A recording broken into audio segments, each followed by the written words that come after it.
Good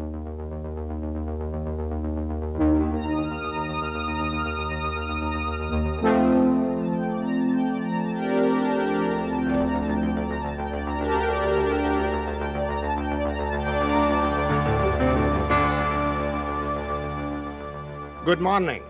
With the advances in medical science and care and treatment of terminally ill people, dying with dignity becomes more and more difficult, and it's a subject of considerable controversy around the entire world. My specific interest on this occasion was sparked by a letter I got from an 83-year-old woman who lives in the Fraser Valley, who objected very strongly to what she regarded as her husband having to die twice. Here is what she told me just a couple of days ago. You feel it's a shame, you told me in your letter, that your husband will have to die twice. When did he die the first time? September 15th. What happened then? He had the massive heart attack. What did they do for your husband in the hospital? Well, they resuscitated him. I don't just know how they go about it, but they did. When they went to stabilize the heart, they gave him 9 electrical shock treatments.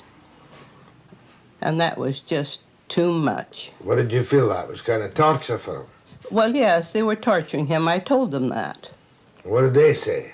Well, they said they had to do it. Do you think they had to do it? No, I don't. Why not? Because a person's life, when they're 83 and their heart beats that long, and he said he was ready to go, he didn't want to be brought back. And after they brought him back, had you felt he was dead or been told he was dead? Not really. Well, he was dead. He was unconscious for a day and a half or 2 days, I don't know how long, but I don't think it's right for anybody to just, when you die, to take your body and do as they like with it. Mm-hmm. I don't believe in that. Now, what did your own doctor tell you? Well, he said that really they weren't doing him a favor, that to bring somebody back, you don't know how they're going to come back. And did they do anything else for him after they gave him the electrical shock treatments? Any operations? No, but they kept giving them x-rays. Did they put in a pacemaker? They put in one pacer. It didn't work, so they should have known that the heart was too weak to take a pacer, but they had him on that table and put another one in, same results. And then they put a third one in. And it took them until all afternoon, until 6 o'clock, because we sat in the Royal Columbian Hospital waiting to see what was what. And how's his condition now? No good. It's bad. Apart from his bad heart, his kidneys? Well, the kidneys aren't working good at all. No, they're in bad shape.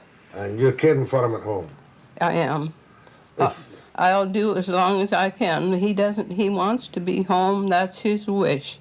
So I will not shirk my duty. I shall look after him.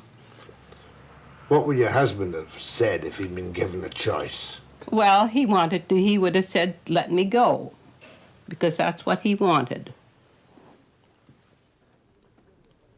And in the studio for the discussion, I have a number of very well-qualified people, starting with Derek Humphry from the Hemlock Society in Los Angeles. A man I interviewed a number of years ago when he committed, technically, a crime in Britain by helping his wife to die, Jean's Way. I've got Dr. Sidney Segal, my old friend, expert on the ethics of the medical profession and Professor Emeritus at UBC. I have Janice Dillon, a lawyer who is a consultant to Law Reform Commission on Euthanasia. And in the audience, too, I'll be talking later to Dr. Jacqueline Frazer, Vice President of the BC Hospice and Palliative Care Association, and Kay Elliott of the Dying with Dignity Society. And I shall come back with my interviews and the questions from my invited guests after the break.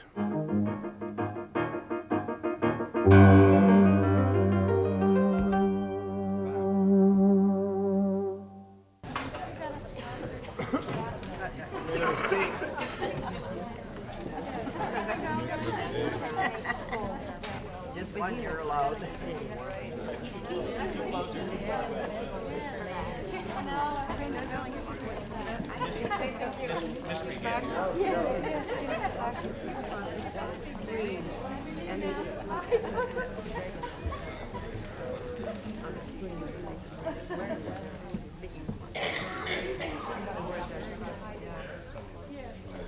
Damn.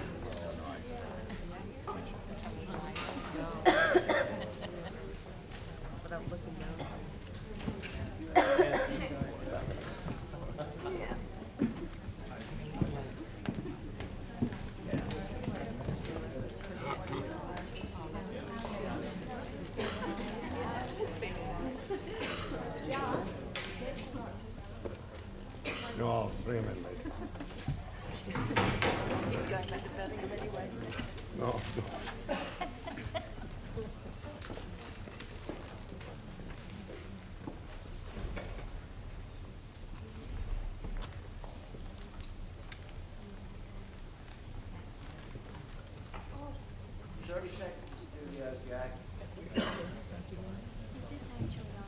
Yes, live. No, we're going live. 7 or 8 minutes on the segment, Jack. Jack, we're coming in on camera 4, but you just can talk to your audience. I'll just give you the cue. 10 in the studio, 8, 7, 6, in, 5, 4, 3, 2, and...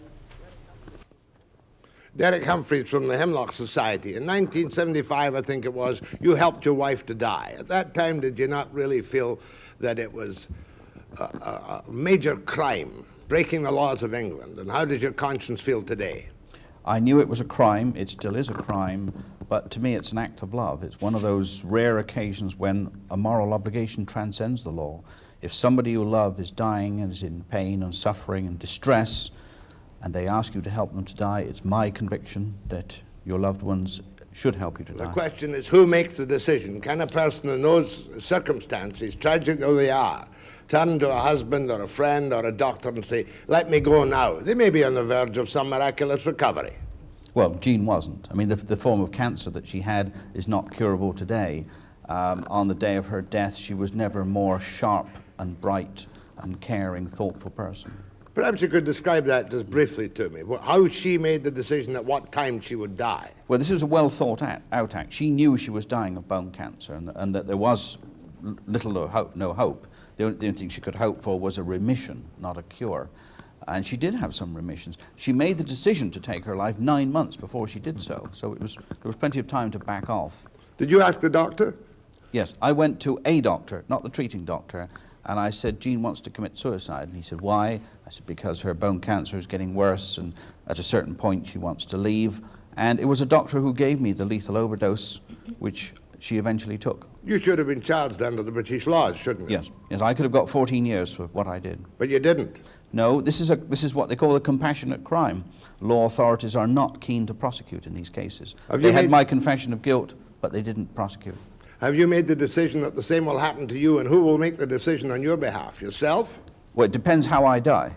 My dying may be comfortable, peaceful, and therefore euthanasia may not be appropriate. If my dying is distressing to me, the quality of my life is destroyed, then I will either take my life or get somebody to help me take my life. Now, in your Hemlock Society now, you have written a book which you call Self-Deliverance. Is this a how-to kit? Is that not a dangerous thing to do?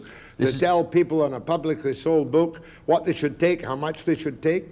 A recipe for murder as well as a recipe for self-deliverance. Well, everybody knows how to commit suicide. You also know how to kill people. My book describes how a terminally ill person with care and love can take their own life effectively and keep other people out of trouble. Are you making any progress in the United States, in California, where you live now? Yes, we have recently introduced legislation which will permit aid in dying. We've produced the Humane and Dignified Death Act. It's got some way to go yet before it's passed. But under this legislation, this is the ideas that we've refined over the years, we think a dying patient ought to be able to turn to their doctor and say, I've had enough, help me to die, sign a legal document, independently witnessed, and the doctor ought to be able to help with a good death without being prosecuted as he or she could now. Good chance just to switch right now to Dr. Sidney Segal. You had his recipe for preparing to die. Can we do that in this country today? Well, While I'm of sane mind, sign a legal document saying, I want to die, and have it done to me.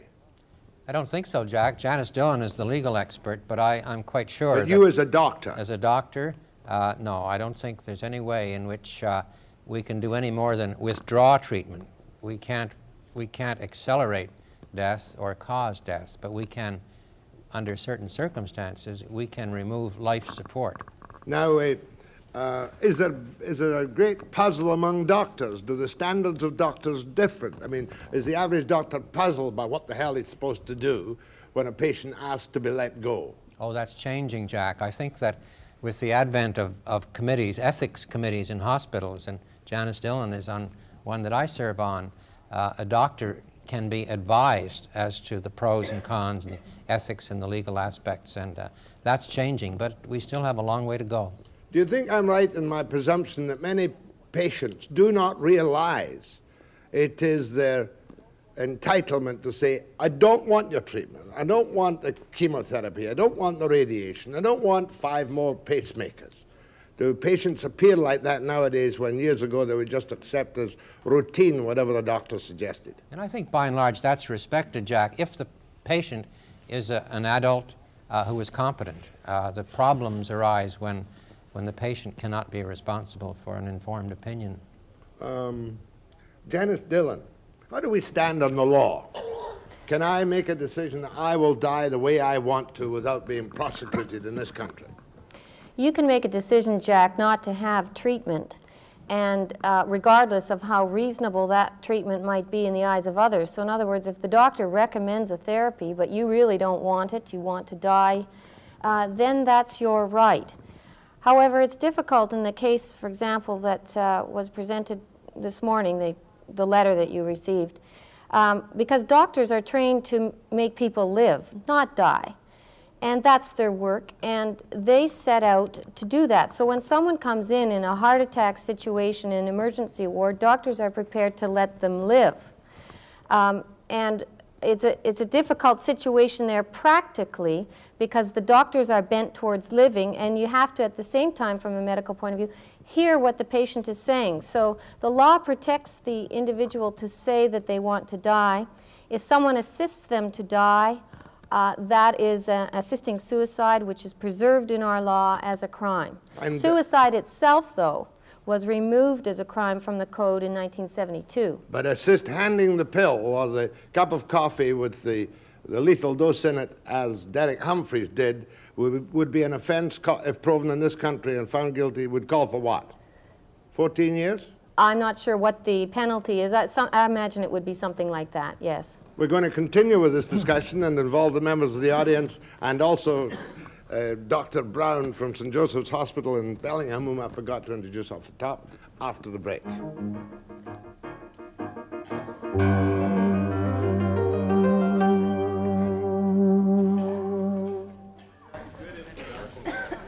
I want the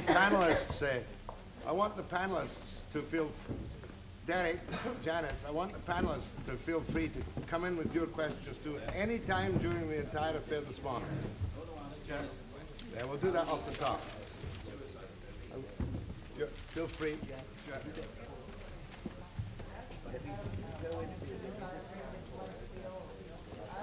I want to go to Dr. Brown, you can't take that way. Going well. Can I make a suggestion? I would like to hear more from Derek about Jean, about how it happened, about what she was like. Now that we've sort of established, the framework, I'd like to know what the struggle was that they had to go through. Hear more about the relationship and the struggle of going through that. Yeah, the personal element really.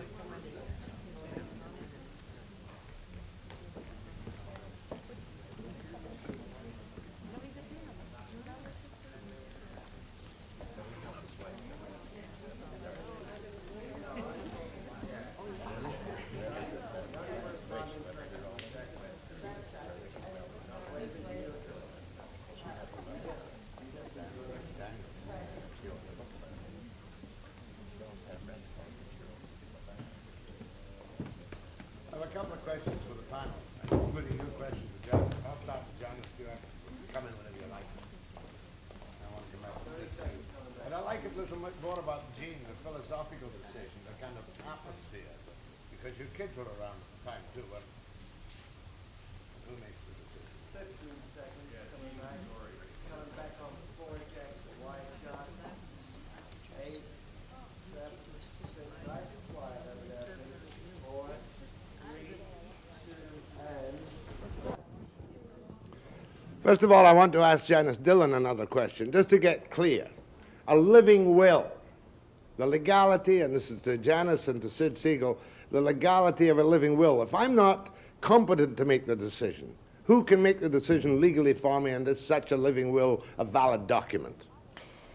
Well, our legislation is very outdated in British Columbia. The person who can make the decision for you legally is the one who's appointed by the court to make decisions for you.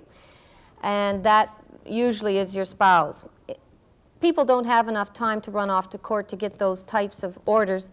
So usually, in fact, the decision is made by your spouse, your children, that sort of thing. The living will is not recognized as a legal document in Canada as it is in the United States, where many states now have special legislation that recognizes it. But what we do in British Columbia is that if you want to draft a living will and execute it as you do a normal will, that is with 2 people present at the same time as you sign it, then that will be taken as some evidence of what your wishes were at the time. And if the living will is executed very close in time to the situation actually arising, then the law is basically that you should follow that person's wishes as known, and then your wishes as expressed in the living will could be respected. In actual fact, you had a question for Janice Dillon, Derek. Yes, I want to ask Janice, how many people have been prosecuted in Canada in modern times for assisting a suicide? Well, I mean, I don't know overall. I know of one case since about in the 1980s in the Northwest Territories, where an individual wanted to take their life with a rifle. They were assisted by someone. That person was charged and convicted. Yeah. But nothing to do with terminal illness, this case. I believe it did, Yeah, yes. I don't know the circumstances of it. I haven't seen the report. But it is or a anything. very rare crime, is it not? Very With rare. only one case in the USA in 10 years, 20 in Britain in 30 years. So therefore, the Very rare. assisting suicide is ignored in the main by the Yeah. law on compassionate Yeah, grounds. but it's there, and it frightens doctors. And the Well, Hemlock Society says, let's change the law then, let's get it up to date. And Because I suppose, and every now and again, especially in England, where they have all these weird murder conspiracies, quite seriously, there might well be an opportunity to use an illness as a fatal termination to get money. could be. Well, that's a crime and should be prosecuted. That's such. Yeah. Now, Dr. Segal, though, in fact, in Canada and British Columbia, the ethics are such that the doctor makes a decision in the main. Is that not correct? And do you agree with me that the advance in medical science is making dying much more difficult and, in many cases, much more miserable? Well, it's going 2 ways, Jack. You're right in one respect. In another, the advances in science, I think, have made dying much more comfortable as well, and suffering can be reduced in that process. As the only person in this room, my Hemlock Society friend, I want you to give me a little more of the emotion and the tension when your decision was made, and how the family took it. Well, Jean's way. my teenage sons were present in the house when Jean took her life. They knew what she was going to do because she had talked quite openly about it. She wasn't ashamed at all How of what old she was was going she? to do. 42 when she died. Young woman. Yes. So she had quietly communicated it to most people. That's what she intended to do because she didn't want it to be a covert act at all. The boys had been with her during her 2 years of suffering, had helped nurse her. They knew just how ill she was, what her pain and distress was. And as I repeat, this was something she decided over a long time. But on the day she decided to die, she said to me very quietly after waking up and taking her medicine, she said, "Is this the day?" And it was quite a question. But I knew, I thought in my mind very quickly, well, the doctors have discharged her. She'd been discharged from hospital to die 3 days earlier. The cancer had spread everywhere. There was no hope of a cure or remission. All her vital organs were eaten with this. And I respected the integrity of her mind. If this was the way she wanted to die, it was her choice. So I said, yes, if this is the day you want to die, I can't put an argument against it. That sounds perfectly reasonable, proper in today's society, doesn't it, Dr. Segal? I think so. I think so. And I think we're going to see more and more of that. But I think to get back to your question to Janice Dillon about the living will, I have a question for her, and that is there a concept that many people who do go through the living will development and sign everything may change their mind? And is that a worry about why people don't put this kind of a process into legislation? Exactly. I mean, that's why we haven't legislated it in Canada. There's the worry that someone might change their mind at any point. That's only one of the factors that causes problems with the living will. The other is, often it might be an emergency situation and the living will might not be following you around. It would have to be kept in your wallet, that sort of thing. But the time factor is a very significant factor. The other thing is that there really does not appear to be a large public consensus out there wanting it. I know that in my practice, no one has asked me to do a living will, although I offer them regularly. Let me ask you quite a brutal question, all three of you on the panel. You can understand the self-deliverance when you're in a progressive medical terminal condition. But if this becomes widespread, this kind of attitude, or this compassion, would it not be terribly dangerous in the case, say, of a patient who has lost their mind in an advanced years, who is perhaps an advanced case of Alzheimer's disease? Would that be a proper case for self-deliverance, where the body is healthy, but reasonably healthy, and the mind is gone? Well, it couldn't be a case for self-deliverance, but let's be realistic. This is what most people fear. It's the Karen Ann Quinlan situation, 10 years in a coma, and 10 years in an Alzheimer's coma. And should be used as such, you would say? Yes, those who want it should be available. People ought to be able to make, and this is the law we are trying to introduce in America, to make an advance declaration that when their life had deteriorated to such a point, and they could specify how far they wanted to go, they could be helped to die. But millions fear death from Alzheimer's, which can take 10 or 15 years, how it drags their family down, how it destroys the love and family unit. This is a real problem, and we have got to get to it. Put aside our fears and try to find answers. What about that, Dr. Segal? Well, I was going to say that Derek quoted the Quinlan case, and here's an instance where they exerted what I would consider extraordinary measures to keep her alive. They fed her by tube. They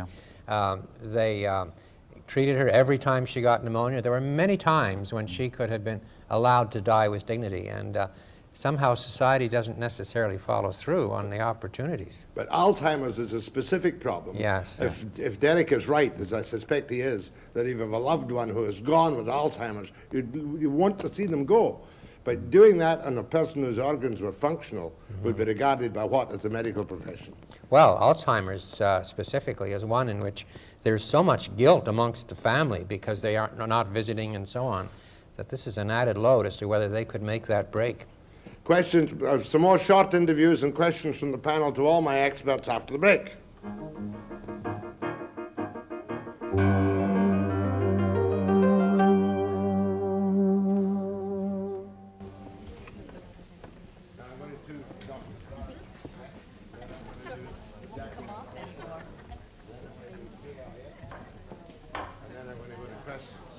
You can ask questions of anyone you like. You know, if your hand is up and I come over to you, up, scream it, or tell me your own little story.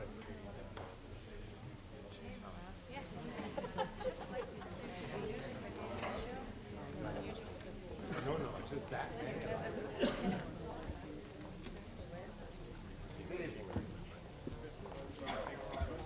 Well, I'm going to do this. I'm going to do Dr. Brown, Dr. Frazer.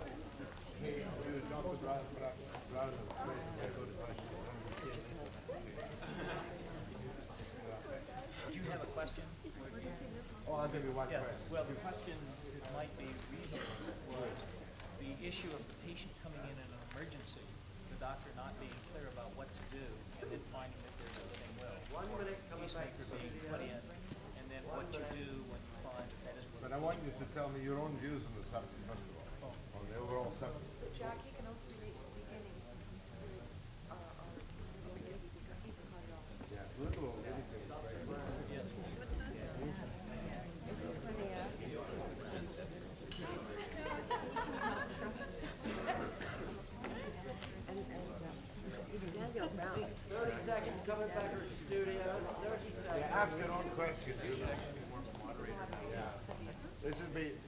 you're doing all the questions after the next couple of little interviews. Don't stand up when he...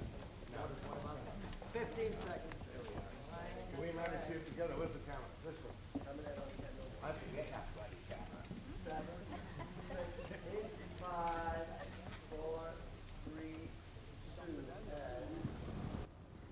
Dr. Daniel C. Brown is a cardiologist in Bellingham at St. Joseph's Hospital, and I asked him to come up to give me the Washington state practice and your own views on the question of dying with dignity. I much prefer that to euthanasia. Right. I think that in the state of Washington that we are probably a little bit ahead of what you are here in British Columbia, and about average for the United States in general. I think that I may be even a little ahead of what the state legislature has allowed and what the court systems have viewed to be legal. It is my view that I think that once the patient's wishes, either directly stated or stated through the family, ought to be sufficient, if they can be confirmed, to allow us to withdraw therapy. In the initial case that you presented, if at the time of revival that lady's husband had said, I don't want the pacemaker in and I want you to remove that therapy, in the state of Washington, and I expect in Canada as well, it would have been their obligation to take that pacemaker out, and he would have been left with whatever he would have been able to sustain on his own. Now, as a cardiologist, I can understand that, but it's not that much further ahead of what we do here. Perhaps a little bit. What about the not actively assistance? How does one say this? How about helping a patient to end his life by prescribing the necessary drugs and saying, take this or take that? Well, I think that we're not ready to accept that as a society. I think that that's just a little bit too far for where our social conscience is willing to go. I think that it is important to understand that people who are competent or people who are incompetent have the right to refuse food and water, and have the right, if they cannot take those nutrients themselves, to have those withdrawn, and that will lead to death actually fairly quickly. Your ethical basis is exactly the same as Canadian doctors, is it not? I think so, yeah. In other words, your job is to prolong life, but not unnecessarily. My job is to relieve pain and suffering as a physician, and I think that if you look up what a doctor does, a doctor is in fact a teacher. And as a teacher, I should go to the patient and to the family and to describe to them their alternatives, what I think is going to happen to them on the basis of their disease, and then make them make the choice about what they want to choose. You, for instance, wouldn't join Derek Humphry's Hemlock Society. That's a step too far for you. Well, I think that what he is saying is that we want to change the law, and I think that in a conscientious society that he's on absolutely the right Derek, path. Yes, the only point of disagreement I have with the doctor is he made a statement society was not ready yet for assisted suicide for the terminally ill. Well, if I say you're wrong, because all the public opinion polls in America show that 70% of Americans want this. In 1970, it was 30% of Americans. Now it's 70%. So there are statistics and background and sales of books. Well, and I think our basis, yeah, I understand what you're I saying. respect your individual point of view, but public opinion is swinging faster than you. But the thing that I would point out is that if you ask somebody that question on an intellectual basis, they may very well give a different answer than what you will see at the bedside when they're talking about grandmother, And they may grandfather. not. And they may And they not. may not. Now, one thing I want to do, I'm going to take questions from here on, but I want to have a word with Dr. Jacqueline Frazer, who's from the society whose name I can't pronounce. The BC Hospice Palliative Care Association. Now, that is really not a hospital as such. You've got hospice units in about 3 hospitals. Well, it's an association province-wide of all hospice or palliative care societies through the province, most of whom do not have hospital beds. They're working in the community. Are we adequately preventing excessive pain for our patients in British Columbia? Do the hospitals and the doctors understand the need, the real need for people to go out quietly? The answer to the first part of the question is no, we're not adequately providing that.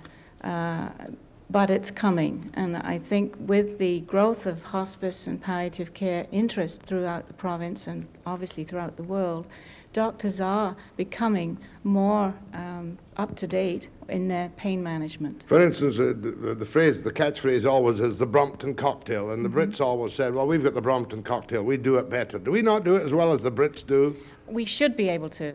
We don't. Actually, the Brompton cocktail is old hat now, and we've knocked off 2 or 3 of the ingredients out of the Brompton cocktail, and we use the straight morphine in this country. What would you tell any doctor who's doubtful about really relieving pain? I suggest to the doctor that the patient knows how much pain he's having. We're too scientific at times, and it's important to listen to the patient and his level of pain and treat that to the patient's satisfaction. In a palliative care unit, there are no heroic measures used. Is that correct? That's right. The patient usually is aware that he's dying and knows that his disease is in a terminal stage, which means it's going to terminate. Is it his legal, life. generally, is it legal to mark do not resuscitate in patients' charts in British Columbia? Yes. Legal and proper.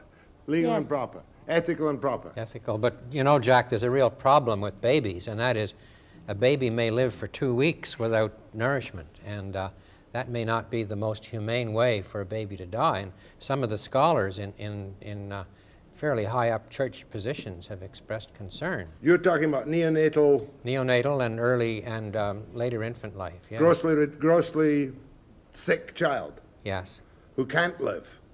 whose death is inevitable, but perhaps farther down the road, and That cannot be assisted to die under our law. that's correct. Well, that raises a whole other area at the other end of the spectrum, which we're not really dealing this morning. Now, questions from the audience. Anybody got a question? Would you stand up, miss, please? I don't even think there should be an issue here. I think once you've seen somebody die and die slowly, that there can't be any discussion or any confusion at all about it. I watched my husband die over a period of 360 days and lose absolutely every ability that he had, and he begged to die. And I think that to put family members in a position where they have to consider their safety under the law as opposed to this person who's dying is absurd. There should be no question whatsoever. Can you give me a smidgen of the circumstances? He had brain cancer, a brain tumor. He was in 4th stage, which is the final stage of it. There was no hope. He was blind, incontinent. He had no control over his bowels. He was paralyzed. His speech was negligible. He couldn't walk. Did any of the doctors suggest that he be assisted to die? Not outright, but it was in the air. He was 34 years old, and there was no way out. He lived a year too long. Yes. And what got to me was not only his pain, I mean, him having a brain tumor, he was in a great deal of pain, but also how it was affecting our children. They were watching their father die because he had chosen to die at home. So. And you got virtually no help on it. We had to fight. It took me 8 months to get the help that I needed, but we did it. Yeah, we got what we needed. And he died in peace. Yes, absolutely. But after 8 months. Yeah. What do you say to that? Well, I think, Jack, nature sometimes has a way of deliverance, if I can use that word, and that is where the pain is so great that the drug required to relieve pain may also interfere with continuing And life. that's ethical in those circumstances. Oh, yes. Oh, yeah. And More legal. questions from the audience to my panel after the break. More of it.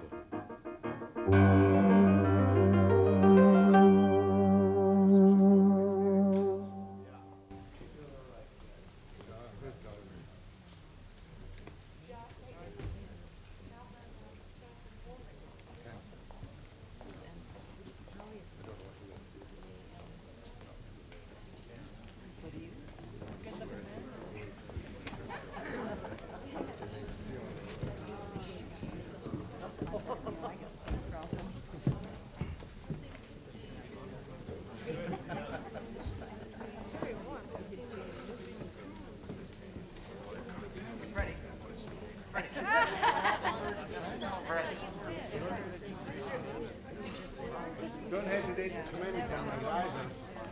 Don't hesitate to come in. I'll come back to you later, Kate. impossible. I know I must test, but I've got to. You're hard to follow. Too much.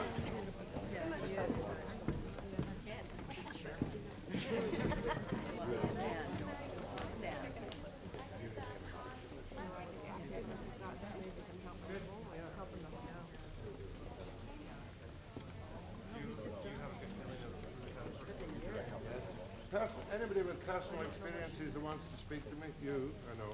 You. We'll go on these next time around. I'll go you first, and then I'll come down to you, and then you, and then I'll come back up to you, and over to you, sir, right? And you. We'll go into that camera.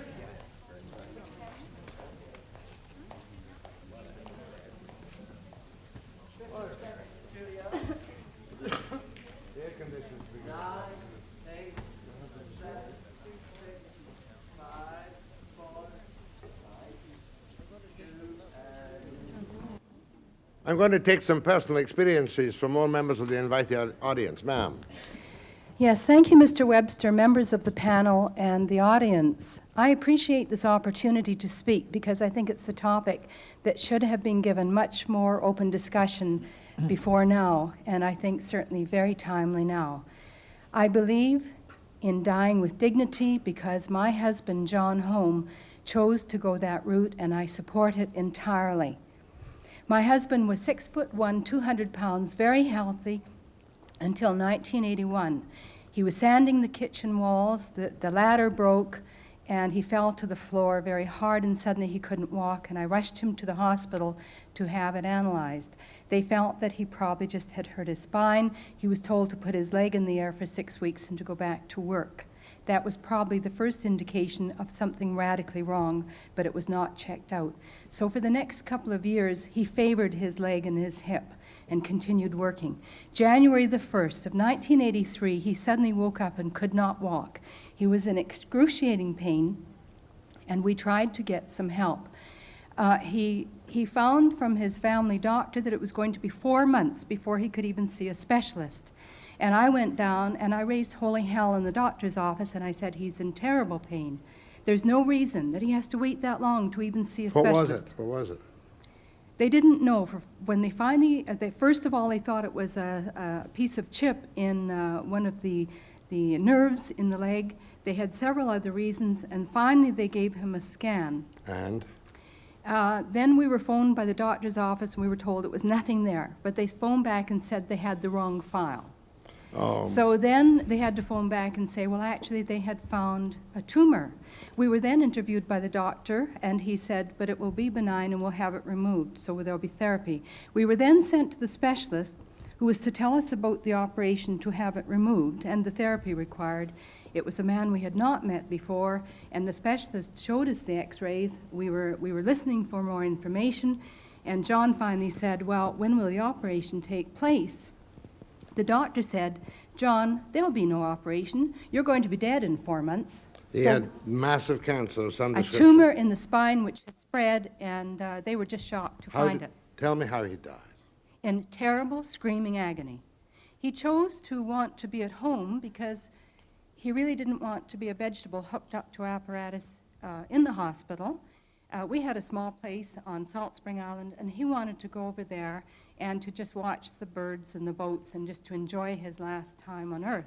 And his mind was excellent and very sharp. I supported his theory, and however, I found great opposition with the doctor, who said that I should just get a picture of a bird in a boat and hang it on a hospital wall, and that's where he should be. I disputed that and said that I would try and get whatever help I could to help him.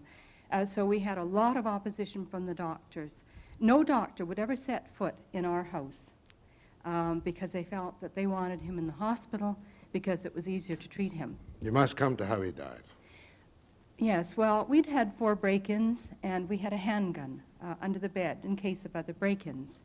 He had been an expert marksman, and one day, and he was in screaming agony. The Brompton's cocktail wouldn't even begin to touch the agony he was in. He was in screaming pain. We did call on Metropolitan Health nurses, but they couldn't give him anything stronger, and the doctors would not come to measure his pain. And so it was totally inadequate. So one day, on October 21st, I went out to try and fight the doctors to get more, stronger medicine, and when I came back, he was dead. But I thought he had just died. He'd been in screaming agony. He was no longer able to walk or anything like that. But, so of course I phoned the doctor right away. The doctor immediately said, get the police, this is too sudden. And I said, but why, he's only dead. And he said, that's not for you to say, get the police. The doctor would never come to give a death certificate either. No doctor. He had shot himself. I didn't know that right away because he'd done it very neatly for me. Couldn't see it. I couldn't tell. He had the blankets up around his neck, and it wasn't until I went to embrace him that I found this hard lump, and it was in a the gun. period of long, long pain, there was no way you could get real palliative care for him. I was not told there were any doctors who were available in the community, and I believe they were not even on stream at that time through the Hospice Society, so no doctor would ever come. Now, you have some bitterness about the way he was treated, but in the final analysis, what your real complaint is that he had to shoot himself to die and get rid of the pain. Yes, also the fact that I didn't feel there was medical understanding and support for the case, and also the fact that the police, of course, assumed that I had shot him because they found my fingerprints on the gun when I was embracing him.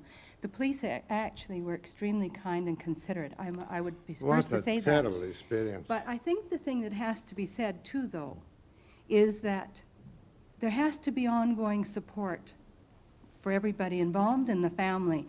The police did ask me, had I shot him, and I said no, but that if he had asked me to, I would have, for the screaming agony he was going through.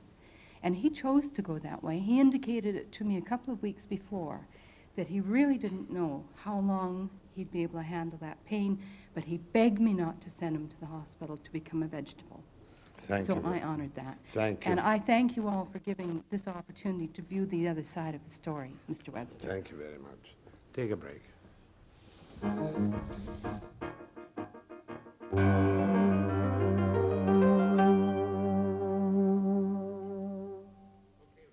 to keep the experiences a little shorter.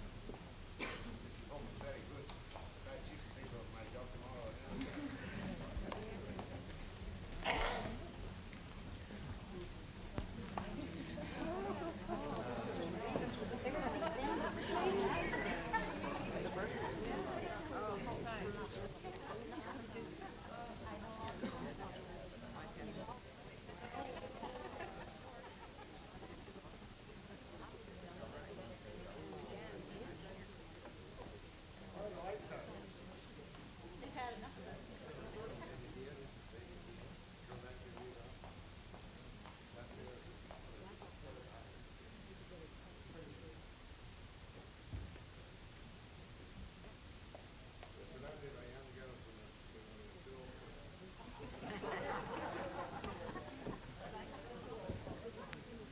So.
The experience of the woman who was on the last section, Mrs. Holm, was really quite staggering to us.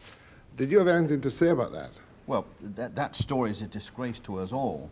But in all the mercy killings I've studied, some 30 or 40 of different help with death, the pattern comes through of isolation, loneliness, people left alone to die, abandoned by their friends. We are not caring enough for our dying. Dr. Segal. Well, I think this fear, this fear of going into hospital was overwhelming, and I empathize with that refusal. Had he gone into hospital, at least in some hospitals, presumably he might have been kept free of pain. I don't Had he know. gone into the right hospital? I could be Yes, wrong. ma'am, you wanted to tell me something. Yes, I'm a nurse presently employed at St. Paul's Hospital, and I have a question for the panel, I would suppose for the lawyer and the doctor on the panel. I came to an experience where I had a patient who was ill to the point that they weren't going to treat her vigorously, and they didn't leave us a status of resuscitation or not. And I was wondering, what are the legalities of that? When the doctor comes in, decides not to treat her vigorously, and leaves it up to us, whereas legally we have to call for resuscitation. Where do we stand at that point? That really puts the nursing profession in a very difficult position, and I've said this repeatedly now when I've spoken to nurses, is that you shouldn't accept that responsibility, that doctors are putting you in an impossible position. The standing orders in most hospitals is that you resuscitate unless there's a written DNR order, and that's the procedure that you have to follow.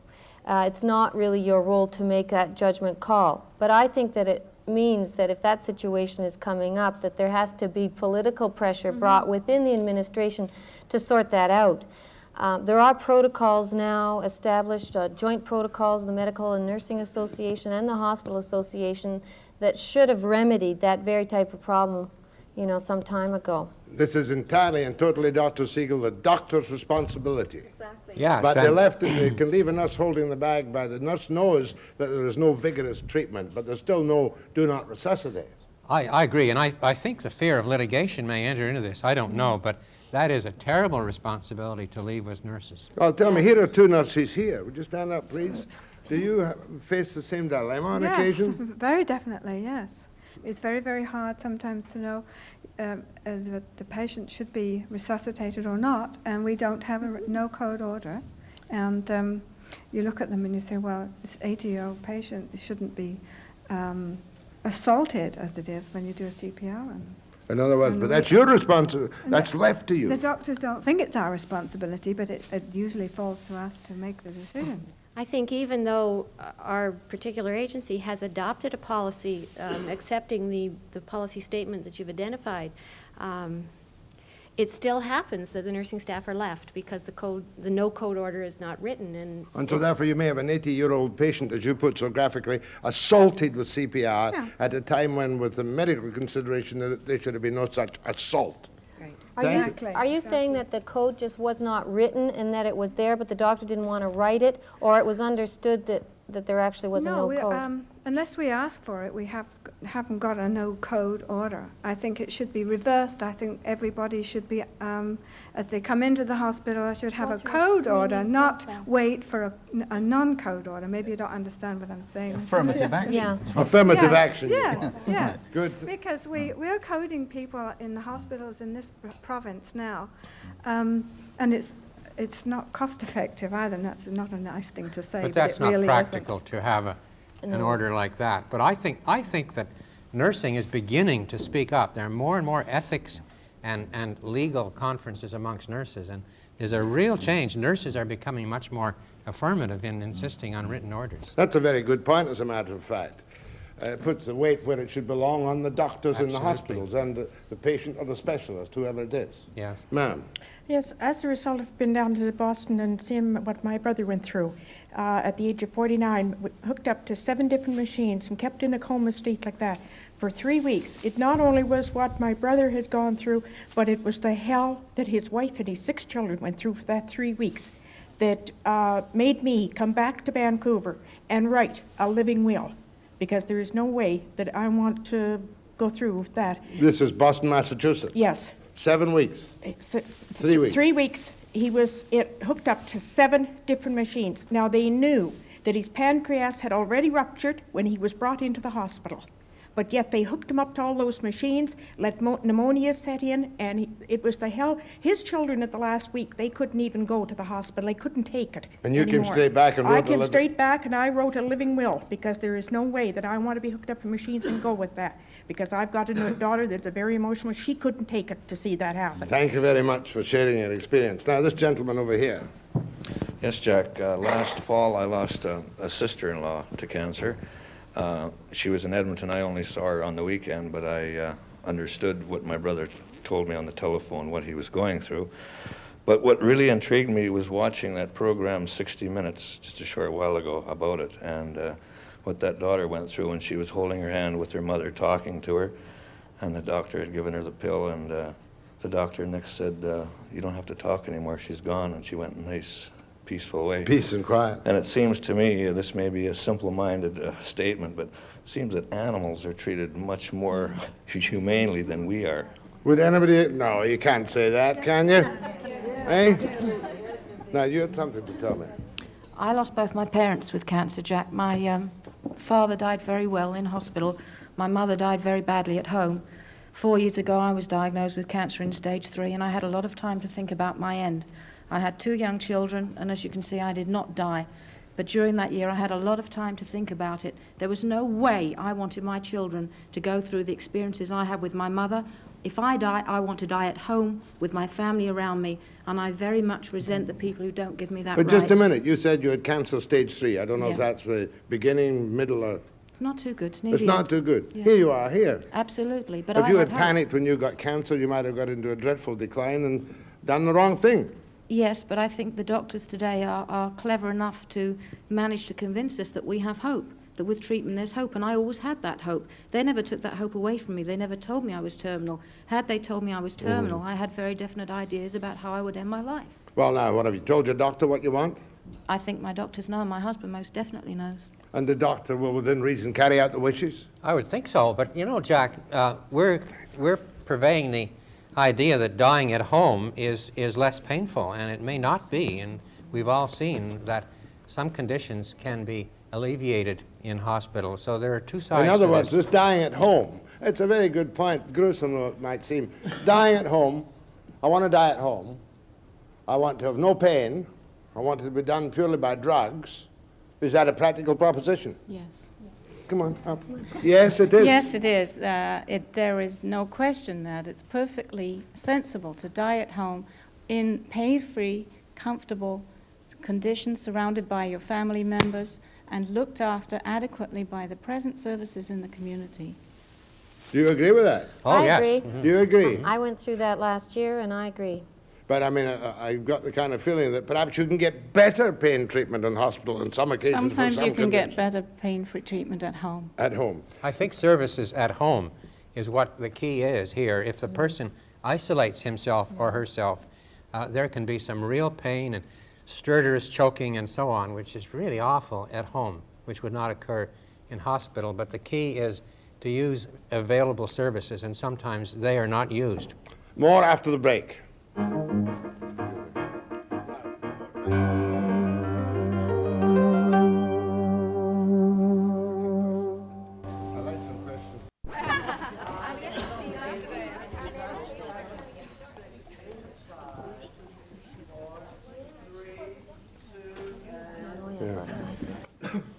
I want to be reminded if I'm missing any major issues in this, one can get sidetracked. So I want the audience to put up their hands now if they have any questions or statements while I carry on with a couple of short interviews. And Dr. Brown wanted to make a point first. I just wanted to make a point about the do not resuscitate issue that was brought up a little bit earlier. It is often not that easy to make a determination to write an order about do or do not resuscitate. It's not a matter of the doctor coming in and making an arbitrary and capricious decision about what ought to be done. Particularly if the patient is incompetent, it takes time to discuss the issue with the family and have them make a decision. And I think that what oftentimes can happen, particularly when you're dealing with a sudden devastating illness, as happens in cardiology cases, is the patient will be brought into the hospital, the nursing staff will say, what do we do about a code status? And I'll say, well, call me if the patient arrests, and that will give them time to sort of move slowly. It's not easy. That's But the right. other thing that's been issued today, I think we've got a little bit of a dispute here too, not that I welcome it, that it's possible with any illness to die painlessly at home without going through the hospital rigmarole and the heroic nonsense, right? With almost any illness. With almost any illness. Kay Steele, I want you to tell me about the... Kay Elliott. This is not my day for names. I want you to tell me about your society, which is the Dying with Dignity Society. We have quite a thriving society in British Columbia. As a matter of fact, I answered 25 calls for information yesterday. And so we are thriving. We have about 300 members here, but the Dying with Dignity societies are in 31 countries of the world. I think that's right, Derek? Yeah. Now, and I have with me a copy of the living will, and I'm quite willing, if you telephone me, to send it out to you. My telephone is in the book. This declaration is made by me at a time when I'm of sound mind and after careful consideration. I don't need a psychiatrist to certify that, do I? No. No? You're presumed to be sound, Jack. Unless you're found to be crazy. As the time comes when I can no longer take part in decisions for my own future, let this declaration stand as a testament to my wishes. That's a good, clear one. If there is no reasonable prospect of my recovery from physical illness or impairment expected to cause me severe distress, or to render me incapable of rational existence, including Alzheimer's disease, Yes. I request that I be allowed to die and not kept alive by artificial means. Signed, 2 witnesses. How many members? Around 300. Well, some of our members die off, so I'm not completely clear about our number at the moment. They're all young people, in other words. No, but they die with... And do you find that these are carried out by the family and the physician? I haven't any real knowledge of that, but I hope so. And we encourage people to sign these wills while they're still competent and to carry them with them. Will you leave me one? Certainly, you can have that one. Even if I am forgetting names today. Yes, you can have that one. Thank you very much, Kay. I may come back to you later. Any other questions or statements? You, sir. You too?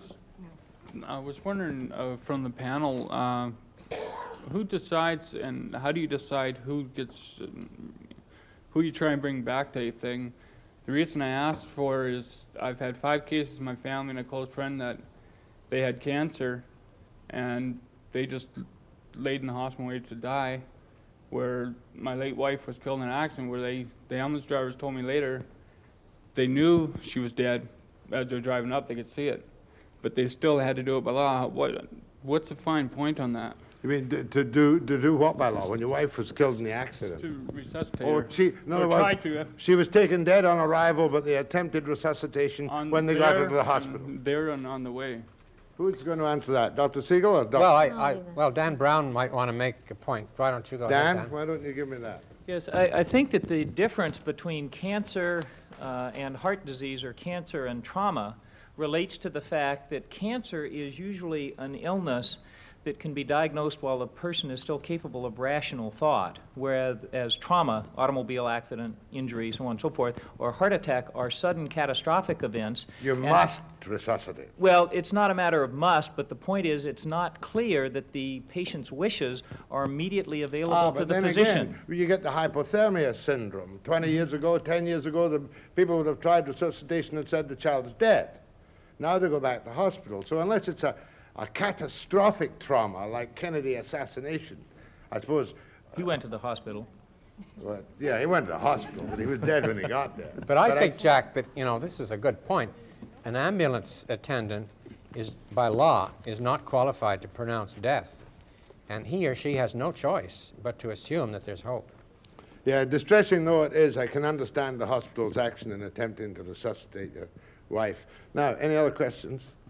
This lady here. Stand up, please.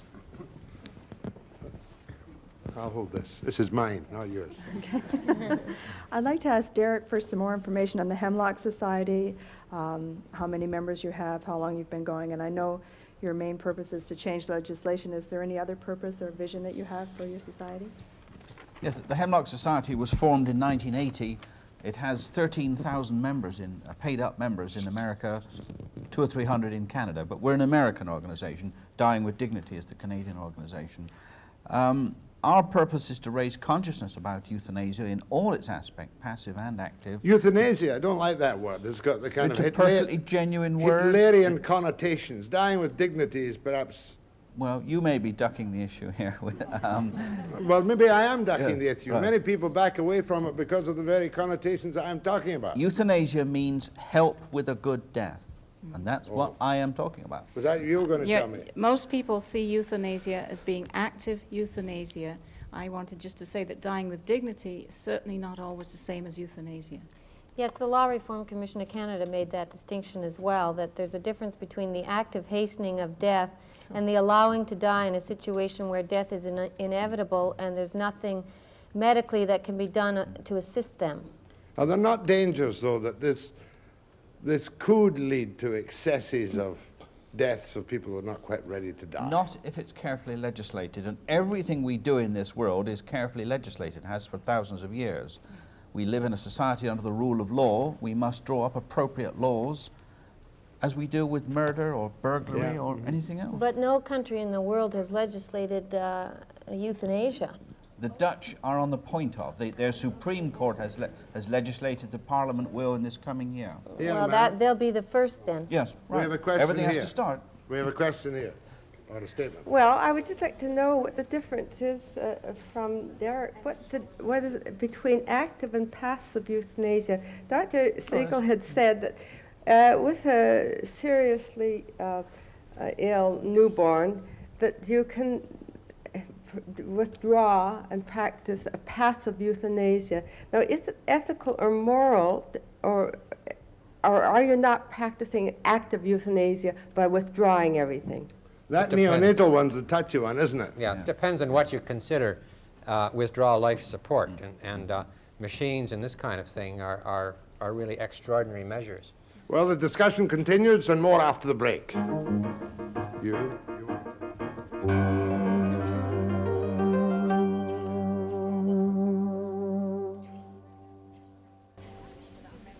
Four in this aisle, and I've got two in the other aisle, and then I'll come back to you two at the back.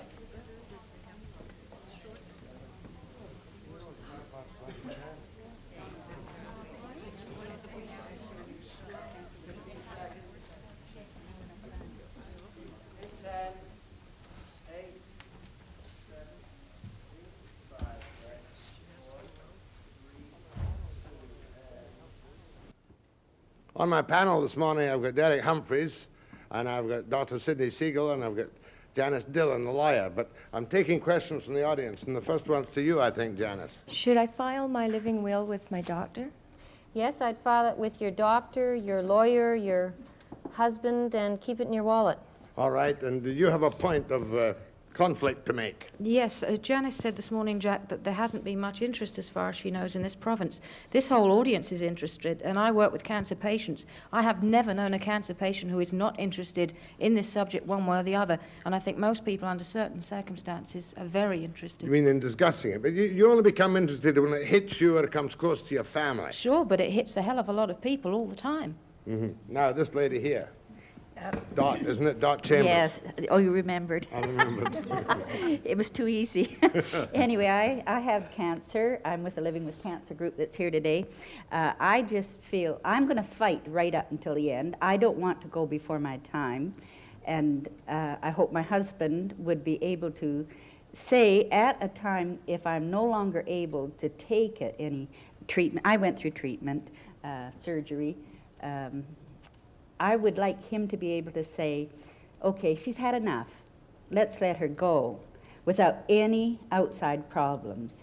That's removal of... yeah, that's passive euthanasia. Yeah. Passive, Yeah. except that you take away the food that's- and water as well, or is it merely that? Is that? I think that's up to the patient. I know that some patients at the very end, in order to hasten it themselves, will stop taking anything except water, and Have you made that's it- perfectly legitimate. No, I haven't made a living will.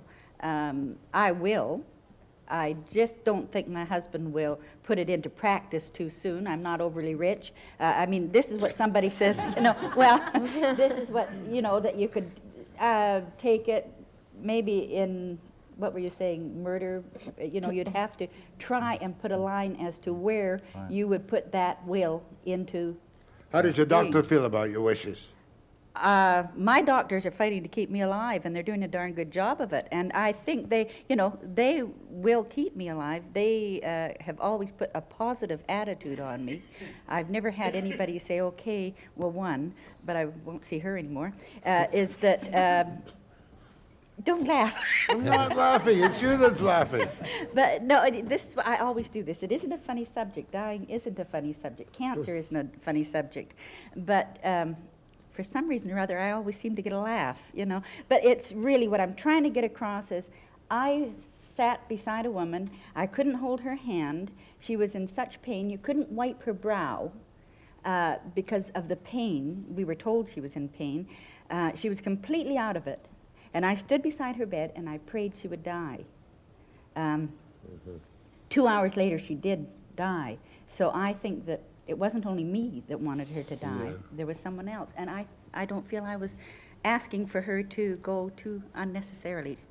Well, best of luck to you. That wasn't very short. No, you're in good shape this morning. Jack, doesn't this bring up a point that we haven't covered, and that is the lesser of two evils? The Law Reform Commission's report and other legal draftsmen have backed away from trying to frame legislation that would allow the aiding of suicide because of the possibility of somebody killing. And which is the lesser of two evils? For all these people to suffer for lack of legislation, or for whatever number may die unnecessarily? I think Derek's experience in Britain spells it out quite clearly. If you put the pills at the bedside when the patient requests them, and the patient takes them, you're not in any way culpable, are you? I was, and the police in Britain looked everywhere for the doctor who gave me the pills. They couldn't find him because I wouldn't lead them to him. But I'm sorry, there were 2 crimes committed when Jean died. The doctor prescribed a lethal overdose for somebody not a patient, and I carried the drugs to her and aided and abetted her. Interesting point. 2 crimes were committed. But the prescription was filled at a British chemist shop. Yes. So therefore you carefully destroyed the evidence of where you got the prescription so the police wouldn't be able to trace it back. No, in this through case, the the system. doctor went to his medicine cabinet and mixed it up. No, Oh, there wasn't I a prescription see. written. No prescription at all then. There could have been, and there sometimes is. Now, Was it hard to find that doctor? I was lucky I knew one. And this is all my experience since in the years I've been looking into this and writing about it and researching is, if you've got the right contacts, you can get euthanasia. It's there for the elite. It's not there for poor people out in the countryside who don't know good contacts. any like I do. reactions to the fact that you give the doses in your American published self-deliverance book? This book is selling extremely well What's it for called? 2 or 3 years. Let Me Die Before I Wake. Let Me Die Before I Perfectly legal book. It was banned, one of these books was banned somewhere else, wasn't it? There were complications in Britain with another book, yeah. Yes, ma'am. Thank you. This is a question perhaps for the medical profession. I understand that in Scandinavia, you said it wasn't so, but I've heard that there is euthanasia, and the doctors do give the lethal dose. You don't have to take it yourself and make a muck of the situation. And I wondered how the medical profession in this family would feel about giving that lethal dose. Would you feel a little squeamish? Well, I cannot speak for the legal profession, but Not the legal, the No, medical. But I mean the medical profession. I'm sorry, we've been so close. I get mixed identity. I can't speak for the medical profession, but I think that anybody can act out of conviction, and it's a question of just what the personal philosophy is of the doctor. Well, you hit it on the nose a minute ago when you said that if the pain is so severe, there are times when you have to give a dose of morphine which will interfere with the normal life functions of the patient. Yes. Derek? The only country in the world that has legalized euthanasia is the Dutch, the Supreme Court. And can I just say, 1/3 of the medical profession there has told the Medical Association that they believe and practice euthanasia. I wonder if it's like that in this country, in fact. I wonder if doctors look at a patient and think, well, I ain't going to admit it, but I'm going to up the dose and give more. Oh, yeah. Do you not think that happens all the time? Just a great minute, deal. we'll try the 2 nurses. I'm a nursing student out at UBC, and the way I understand the legal system to work is, or what we have been taught, is to question any of the doctor's orders. If a doctor writes an order that I know to be a lethal dose, and if I administer the drug, am I held responsible, or is the doctor held responsible? Well, you could be held responsible if you know it's a lethal dose and your professional judgment is that you shouldn't administer it, then you have an obligation there to raise the question. And if the doctor intentionally has prescribed it as such?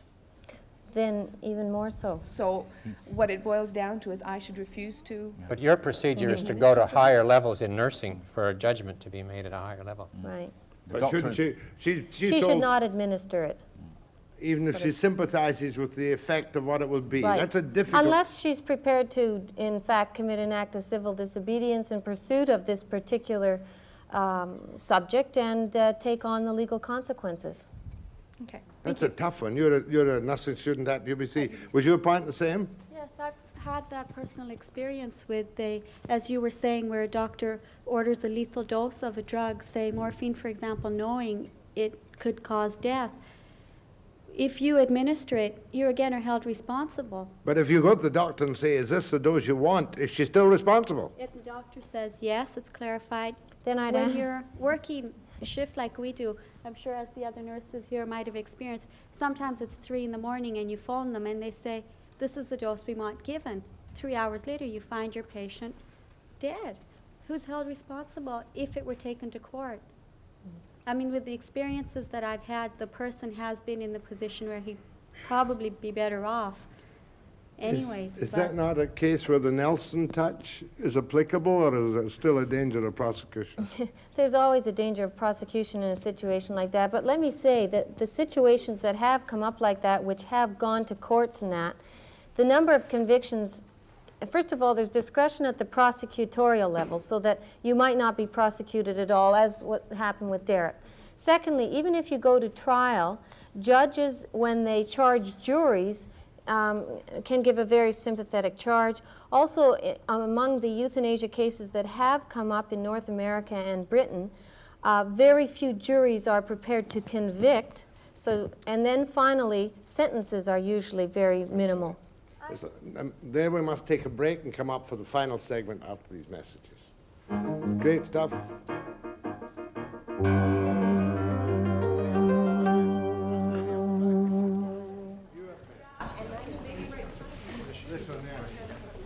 Diana. Jack, can you get up? Can you get up on the riser? Can you get back on the riser because you're in. Oh, she's just to be sure. Can you be sure?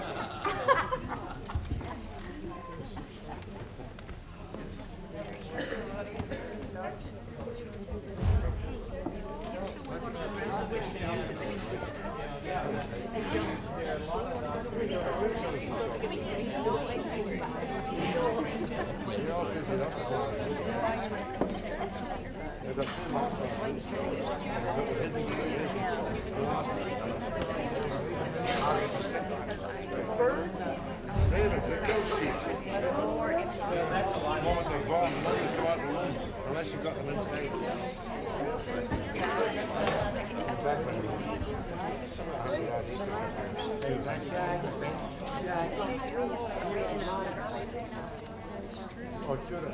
Remind everybody to stay here at the edge. Oh yeah, don't get up at the Stays- finish. Would you stay in your seats for a couple of minutes at the finish while I do my stuff for tonight and tomorrow? Just to...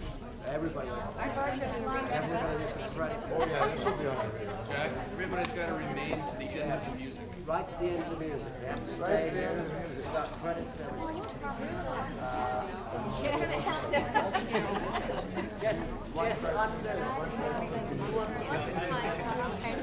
Just under 8 minutes, Jack.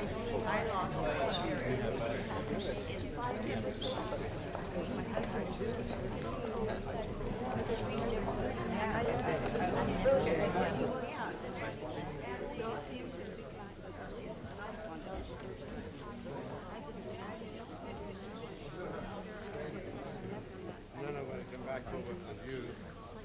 I'm trying to make it, I'm getting kind of close to the end. I'll try and make it.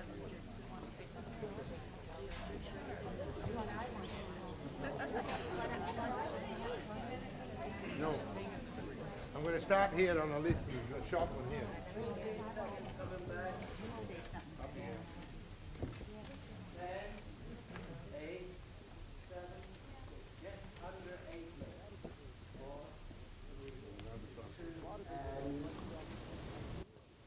A lot of people will be quite shocked by what the nurses said about lethal doses and their responsibility. In your side of the business, do you recommend lethal doses? We don't know what the lethal dosage of morphine is, and what we used to think was a lethal dosage is far from it. Some patients are on extremely high doses of morphine to control their pain adequately, and what a student nurse might perceive as a lethal dosage is not.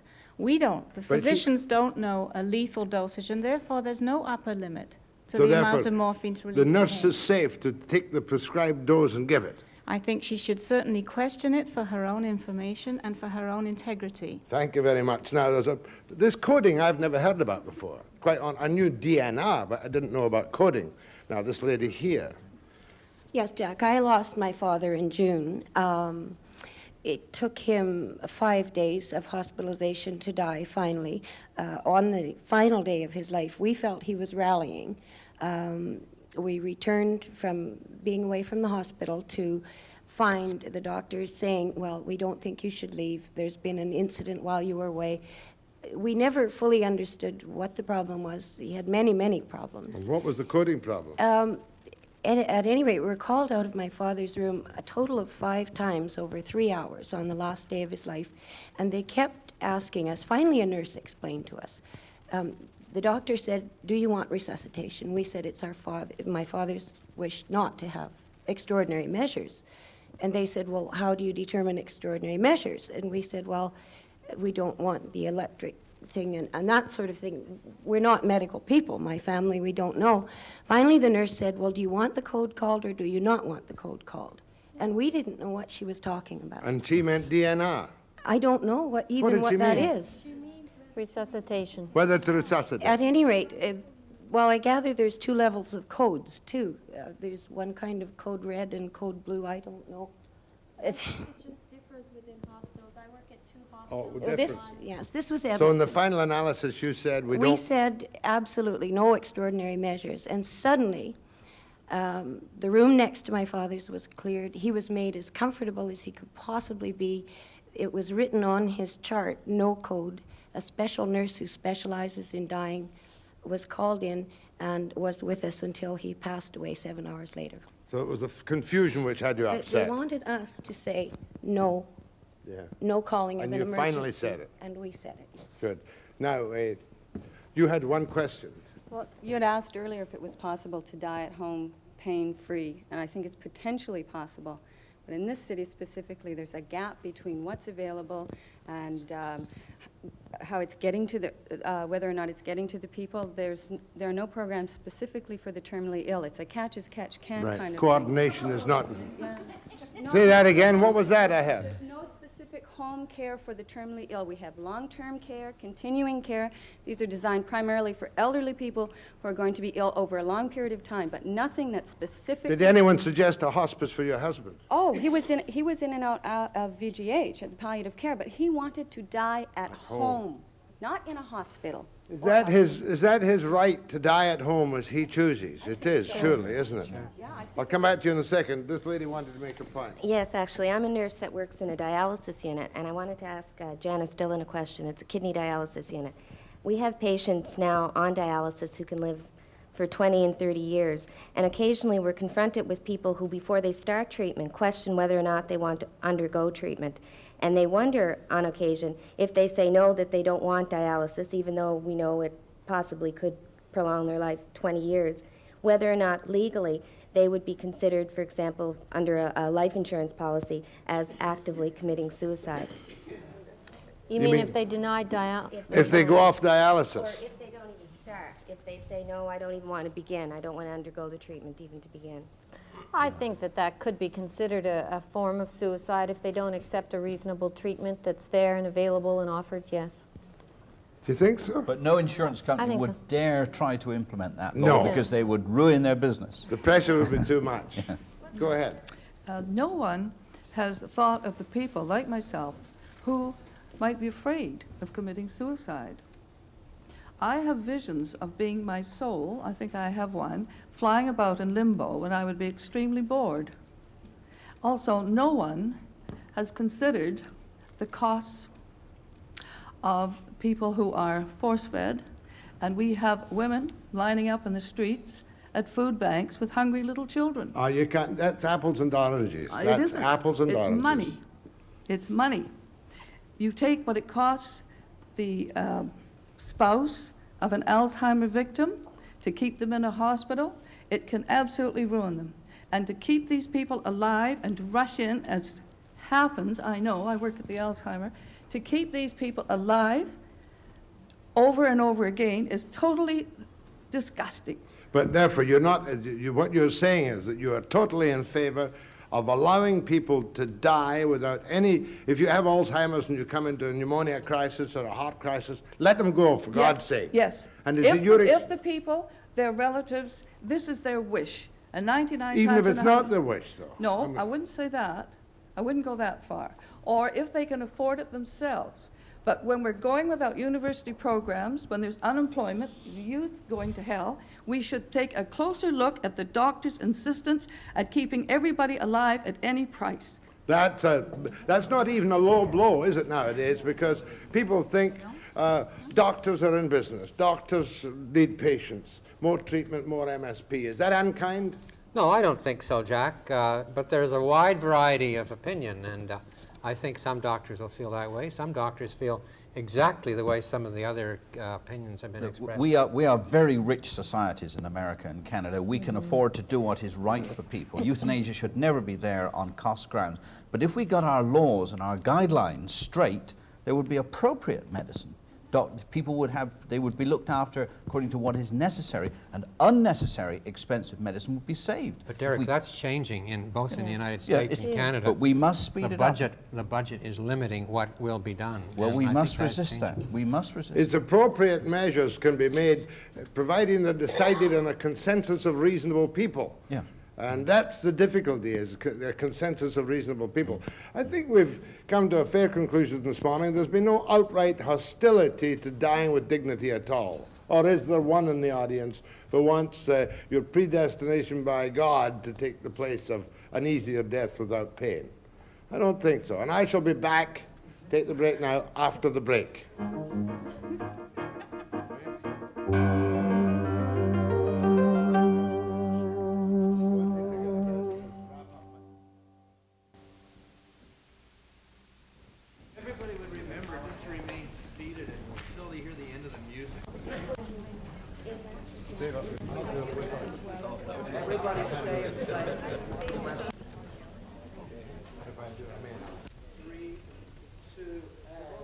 Where am I? We've only scratched the surface of this continuing debate. And just at this very moment, more people want to say, I've got cancer. I want to die in peace and quiet. Where do I get my pills if the doctor won't prescribe them for me to take them home? Save them up, Derek? Yes, yes. Save them up. Save them up. Go to Mexico and get them. Study how to do it. Make your escape plan in case you need it. Right. Dr. Segal, do you think we'll firm up our laws and make it easier for doctors to say, now's the time to go, here's your pills? I'm hopeful, Jack. I think we have to marry up medical opinion and medical decisions with legislation that permits. And legally, there will come a time, perhaps in the next 5 years, where I can make my living will and make sure it will be carried out without anybody being prosecuted, even if I do it in front of a policeman. Well, it's outside legal. You're talking about legislation, and that's politics, and I don't think politicians are prepared to grasp this one by the handle right now. In which there's some disagreement. Perhaps it's only certain age groups that worry more about it, but I'm very grateful indeed to Dr. Brown from Bellingham and to Kate Elliott of Dying with Dignity and Dr. Janice, Dr. Jacqueline Frazer and my panelists, Mr. Humphry, Mr. Segal, and Miss Dillon. Monday, 9 a.m. precisely.